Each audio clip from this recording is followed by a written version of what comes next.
Video देखते हुए break आए, मजा नहीं आता। अभी डाउनलोड करें तक ऐप। नमस्कार, आप देख रहे हैं आज तक। मैं हूं आपके साथ नवजोत रंधावा। यूपी में 8 पुलिस वालों को शहीद करने वाले गैंगस्टर पर कार्रवाई शुरू हो गई है। आज फरार गैंगस्टर विकास दुबे के घर को जमींदोज कर दिया गया है। विकास दुबे के जेसीबी से ही उसका घर गिराया गया।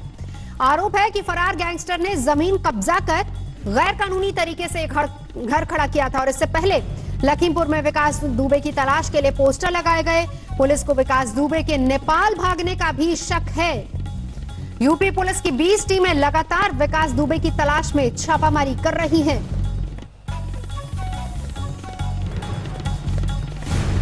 शिवेन श्रीवास्तव इस वक्त हमारे साथ जुड़ गए हैं। शिवेन, बड़ी कार्रवाई जो पुलिस की तरफ से हो रही है, एक तरफ 20 टीमें जो तलाश कर रही हैं, पोस्टर लगाए जा रहे हैं और वहीं घर को जमींदोज कर दिया गया है, गिरा दिया गया है घर। देखिए नवजोत, प्रशासन ने साफ तौर पर यह संदेश दे दिया है कि जिस तरह की करतूत की है विकास दुबे और उसके लोगों ने, उसका नतीजा यही होगा।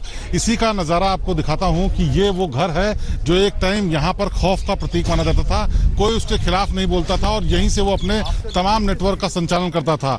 लेकिन खुद उसकी जेसीबी से, वो जेसीबी जिसको उसने रास्ते में खड़े करके पुलिस वालों को रोका था, उसी जेसीबी से सारी चीजें तोड़ दी गई हैं, जिससे कि उसको और उसके जैसे अपराधियों को साफ संदेश जाए कि अगर कोई इस तरह की करतूत करेगा तो उसको प्रशासन किसी भी तरीके से माफ नहीं करेगा। ये वो छत का हिस्सा है जिस छत पर से उसने गोलीबारी की थी और इसी को पूरी तरह से बैरिकेड और बाउंड्री बना करके बाकायदा सीसीटीवी कैमरे वगैरह लगाए गए थे। लेकिन एक एक चीज आप देखिए किस तरीके से एकदम बिल्कुल खत्म हो गई है, क्योंकि जो ट्रैक्टर खड़े थे, यहाँ पर गाड़ियां खड़ी थी और जो तमाम जहां पर चीजें थी जो उसके घर के भीतर थी, वो सब जो है प्रशासन ने एकदम पूरी तरह से जमींदोज कर दी है। वजह साफ है, सख्त संदेश दिया गया था। जब मुख्यमंत्री योगी आदित्यनाथ यहां पर आए तो उन्होंने बड़े कड़े शब्दों में कहा था कि जो भी दोषी है उसके खिलाफ कार्रवाई होगी और किसी को बख्शा नहीं जाएगा। और मैं आपको दिखा दूं, ये वही जेसीबी है जिस जेसीबी को उसने इस्तेमाल किया था पुलिस टीम को रोकने के लिए, और उसी जेसीबी को इस्तेमाल किया जा रहा है अब उसके जो यहाँ महल जैसा घर बना रखा था उसको नष्ट करने के लिए। और अब साफ तौर पर प्रशासन ने बता दिया है कि अगर कोई इस तरह करतूत करेगा तो उसका अंजाम क्या होगा। ये बड़ा संदेश है जो अपराधियों में जाने की जरूरत भी थी और जा भी रहा है संदेश। और इसकी साथ ही तमाम जो इन्वेस्टिगेशन की कार्रवाई है वो भी हो रही है कि कौन लोग शामिल थे सर्विलांस के जरिए या टीम्स जो रेड कर रही हैं, वो तमाम चीजें ये साफ करने के लिए की जा रही हैं कि आखिरकार विकास दुबे के पीछे कौन लोग थे और कौन लोग शामिल थे। बिल्कुल। और इसमें शिवेन जो बड़ी बात सामने आई है वो ये है कि पहली बात तो जो फोन कॉल डिटेल्स मिली हैं उसमें ये पता चला है कि पुलिस की मिलीभगत थी, कुछ लोग थे जिनसे अभी पूछताछ की जा रही है और इसके अलावा छापामारी हो रही है और खबर यह भी आ रही है कि नेपाल भी भाग सकता है। कहां तक पहुंची पुलिस की इन्वेस्टिगेशन, क्या कह रही है पुलिस? देखिए, पुलिस कोई भी इसमें चूक नहीं करना चाहती क्योंकि वो प्रतिष्ठा की भी बात है और बड़े हैरानी की बात है कि यूपी के इतिहास में इस तरह की जरूरत किसी ने नहीं की। इसीलिए पुलिस हर तरीके की नाकाबंदी, हर तरीके का इलेक्ट्रॉनिक सर्विलांस और जो पूछताछ का तरीका है उस सब के जरिए कोशिश कर रही है जानने की। इसीलिए नेपाल बॉर्डर को भी सील किया गया, वहां पर भी पोस्टर लगाए गए, पुलिस की तैनाती की गई।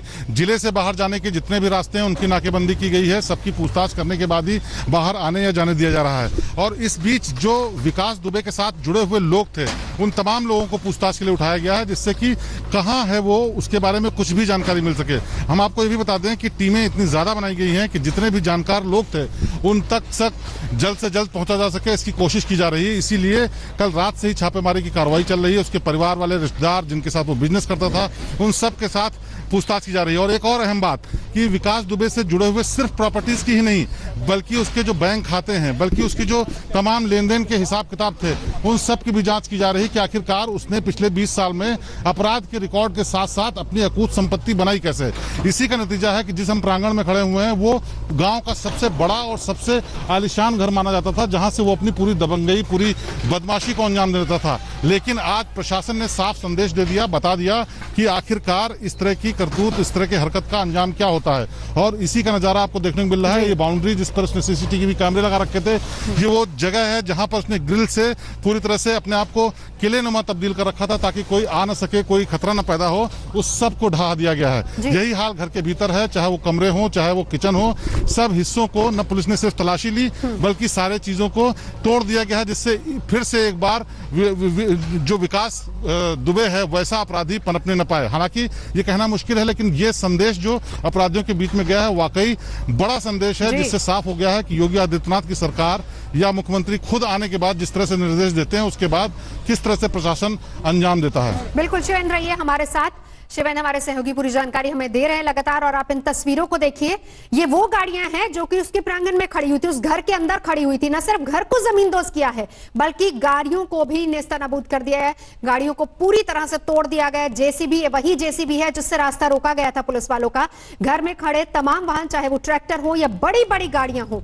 और ये जो घर है, ये भी जो खबर मिल पा रही है वो ये है कि जमीन कब्जाई और उसके बाद इस पर ये आलीशान घर खड़ा किया गया, जिसके अंदर ये बड़ी बड़ी गाड़ियां खड़ी की गई थी और इनको भी तोड़ दिया गया है उसी जेसीबी से जिस जेसीबी से रास्ता रोका गया था। तो विकास दुबे की तलाश में पुलिस ने उसके लखनऊ वाले घर में भी दबिश दी, जहां पर उसकी मां रहती है। विकास दुबे की मां ने कहा कि अगर वो ऐसे ही फरार रहा तो उसका एनकाउंटर हो जाना चाहिए।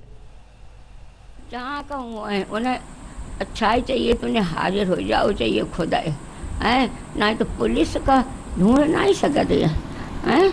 जितनी जल्दी दुनिया बाहर सो रही हुई है, रात की बात रहा है। मतलब आप चाहती हैं कि पुलिस के सामने वो हाजिर हो जाएं? हाँ, सामने आ जाएं हैं तो पुलिस खुद ही अपन देखिए करिए जो करिए हैं। और अगर भागते रहे तो फिर क्या करना चाहिए पुलिस को, क्योंकि बेचारे बहुत मासूम लोग थे जिनकी जान चली गई। तो अब जब धोखे में भगी हो तो काउंटर करिए पुलिस। हम तो कहती पकड़ लो तो काउंटर कर दो, कैसे उसने बहुत बुरा किया है। और गैंगस्टर की मां अपने ही बेटे को मार देने की बात करती है, लेकिन पिता कहते हैं कि मैं तो बीमार हूं, कुछ नहीं पता। बिकरू गांव में हमारे साथ विकास दुबे के पिता हैं, उनसे बात करते हैं कि आखिरकार वो क्या सोचते हैं जितनी जघन्य हरकत को उसने अपने। ये बताइए कि आपके बेटे ने 8 पुलिस वालों को निशाना बनाया है, क्या कहें? हम नहीं बता, ये हम जानते नहीं है कि हमारे लड़के ने ऐसा अपराध किया। क्यों, आप तो घर में थे उस वक्त? हाँ, उस वक्त तो घर में थे। अब खेत थे तो बीमारी हालत में पड़े थे, दवा खाए हुए। नहीं, तो उसका तो आपराधिक इतिहास रहा है, 60 मुकदमे। अरे सुनाई हमें बहुत समय से नहीं पड़ रहा, न सुनाई पड़े न दिखाई पड़े। लेकिन तो उसकी बता दें कि लेकिन विकास की क्या कर रहा था। विकास की मां ने कहा कि अगर वो मिले तो उसका एनकाउंटर कर दो। हाँ, काउंटर कर दो तो कर दो, करना चाहिए ना ऐसे आदमी। हाँ, हमारा कर दो काउंटर। आपका नहीं, मैं विकास दुबे की बात कर रहा हूँ जिनने इतने पुलिस वालों को निशाना बनाया। विकास दुबे अगर यानी अपराधी होते तो एक मरतबे काउंटर का आदेश हो चुका था। हाँ, तो ये काम कैसे होते सब, ये सब 60 मुकदमे तो दर्ज है ना उनके खिलाफ? 60 मुकदमे तो दर्ज हैं। कितने? 60 नहीं तो 5 से कई वे वाले चाहे जितने का है। तो अगर उनके खिलाफ जितनी बातें हैं गलत है तो क्यों फरार क्यों है? जो शासन की मंशा वो उसका जवाब दे लेंगे। नहीं तो क्यों फरार क्यों है? क्यों फरार है, भागे क्यों है? फरार क्यों? फरार का वो तो कोर्ट से खुद सम्मन निकलेगा तब वो हाजिर होंगे। नहीं, अभी क्यों फरार हो गए? जो इतने लोग मरे, जो शहीद हुए पुलिस वाले, वो कैसे हो? नहीं जानते हम, जब खटिया पर के से नीचे नहीं उतर पाते हैं और ये नहीं कि ठीक हम अपने को नहीं देख सकते हैं कि हम किस जगह पर हैं, तो दूसरे को क्या बताएंगे? इतने साल से अपने लड़के को आप जानते हैं, क्या आप जानते हैं कि वो अपराधी था? फला जगह थे। इतने साल से अपने लड़के को आप जानते हैं, क्या आप जानते हैं वो अपराधी था? ये लड़के को जानते नहीं, हमें तो अच्छा काम बताता था। अच्छा, आपको नहीं पता था? हाँ, उसके काम से लोग इतना उसकी प्रशंसा करते थे कि यानी सारे काम क्षेत्र में उसी ने पंचायत के माध्यम से करवाए, तो क्यों वो बुरा होता? क्या क्या काम करवा रहे थे? तो उसको बुरा क्यों लोग कहते? पिता मानने को तैयार नहीं है कि बेटे ने कुछ गलत किया है। शिवेंद्र हमारे साथ इस वक्त जुड़े हुए हैं। हालांकि काम की बातों पर सीधा कह दिया कि ऐसा कुछ नहीं है और बाकी बातें उनको सुनाई दिखाई नहीं पड़ती। लेकिन शिवेंद्र ये बताएं, इस बीच एक और खबर आई जिसमें शहीद सिपाही के हाथ पर एक नंबर भी लिखा हुआ था, गाड़ी नंबर था। क्या लिंक और क्या कनेक्शन उसका पुलिस निकाल रही है? देखिए, बताया जा रहा है कि तमाम सबूत, देखिए ये एक सबूत की तरह है और तमाम सबूत जो यहाँ पर मौकाए वारदात से मिले हैं, पुलिस उन हर चीज को खंगाल रही है, क्योंकि सीसीटीवी फुटेज जो थी उसका सर्वर विकास दुबे अपने साथ जाते जाते ले गया। इसलिए सीक्वेंस ऑफ इवेंट लोगों के जरिए, सर्विलांस के जरिए, इलेक्ट्रॉनिक सर्विलांस के जरिए ही इकट्ठा करना है। इसीलिए पुलिस एक एक कड़ी उसकी जोड़ने में जुटी हुई है और यहाँ से जो भी चीजें मिली हैं उन सब चीजों की तस्दीक की जा रही है कि आखिरकार इसका क्या मतलब है। इसीलिए पुलिस वालों से भी पूछताछ की जा रही कि 2 दिन पहले आखिरकार ऐसा क्या हुआ था कि विकास दुबे से हाथापाई और झड़प भी हुई थी। लेकिन बेहद अहम बात कि प्रशासन का रुख क्या रहने वाला है इस पूरे मामले में, क्योंकि 8 लोगों की हत्या सरेआम की गई है।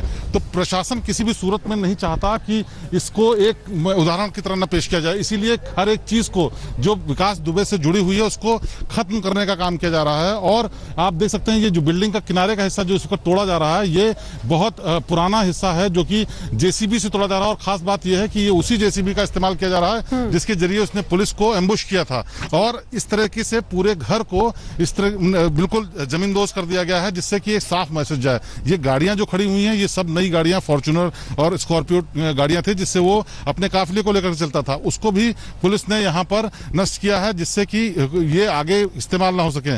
और इसके जरिए पुलिस जो बताना चाहती है, जो मैसेज देना चाहती है, वो एकदम साफ है कि जिस तरह की करतूत, जिस तरह की घटना को अंजाम दिया विकास दुबे और उसके साथियों ने, उसमें उसका अंजाम क्या होगा। हालांकि पुलिस चाहती है कि उसको गिरफ्तार करके जल्द से जल्द उसे जानकारी इकट्ठा की जाए, लेकिन मुख्यमंत्री योगी आदित्यनाथ के आने के बाद से एक बात साफ हो गई है कि इस पूरे मामले में जो भी लोग मिलेंगे उन लोगों को किसी भी सूरत में बख्शा नहीं जाएगा और जो सख्त कार्रवाई हो सकती है वो की जाएगी। और यही निर्देश मुख्यमंत्री ने अपनी प्रेस कॉन्फ्रेंस में, यही निर्देश दिया गया है मुख्यमंत्री की तरफ से, जिसका पालन हो भी रहा है। लेकिन देखिए कि सवाल सबसे बड़े तब खड़े हो जाते हैं जब पुलिस वाले ही मिले हो और उनकी मिलीभगत भी सामने आ रही है। जो फोन कॉल डिटेल्स है उसमें सब कुछ साफ नजर आ रहा है, क्योंकि शक के घेरे में सब इंस्पेक्टर विनय तिवारी भी है। शिवेन ने उनसे बात की तो देखिए क्या जवाब मिला। इस वक्त यहाँ पर हमारे साथ एसओ चौबेपुर विनय तिवारी जी हैं, उनसे बात करते हैं। सर ये बताइए, 2 दिन पहले जब शिकायत पे आप गए थे तो क्या हुआ था? मैं घटना के वाले दिन की बात नहीं पूछ रहा हूँ, पहले जब गए थे तो क्या हुआ था? विवेक दुबे ने क्या किया था यहाँ पर? क्या कोई हाथापाई हुई थी, अभद्रता की थी आप लोगों के साथ? थाने में तुम्हार हुई है कि वो पढ़ो या नहीं हुई? मुझे लगातार बात ये आ रही है कि आपसे पहले भी मुलाकात हुई थी जिसपे झगड़ा हुआ था और उसने बदतमीजी की थी पुलिस पार्टी के साथ। कार्रवाई से अधिकारियों द्वारा अवगत कराया जाएगा। अच्छा, वो उस दिन आपके साथ वो जो तिवारी जिसकी शिकायत थी वो भी गया था, उसको भी मारा पीटा था? चलो हम तुम्हारे लिए क्या कर सकते हैं? अधिकारियों द्वारा आपको अवगत कराया जाएगा। नहीं, मैं समझ गया, लेकिन गंभीर आरोप ये भी लग रहे हैं कि चौबेपुर थाने की पुलिस को भी पता था बहुत सारी चीजें। विनय तिवारी जी जरा बताइए, आप एक सेकंड रुक जाइए। सर रुक जाइए, भाई साहब रुक जाइए। विनय तिवारी जी एक मिनट का वक्त दीजिए। गंभीर आरोप लग रहे हैं इस बात के कि थाने की पुलिस को पता था, ऐसा?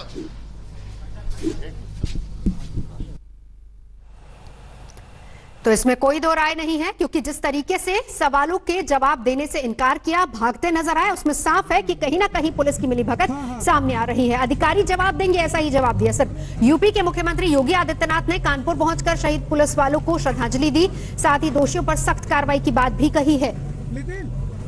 उत्तर प्रदेश पुलिस के जवान, अधिकारी और कर्मी शहीद हुए हैं।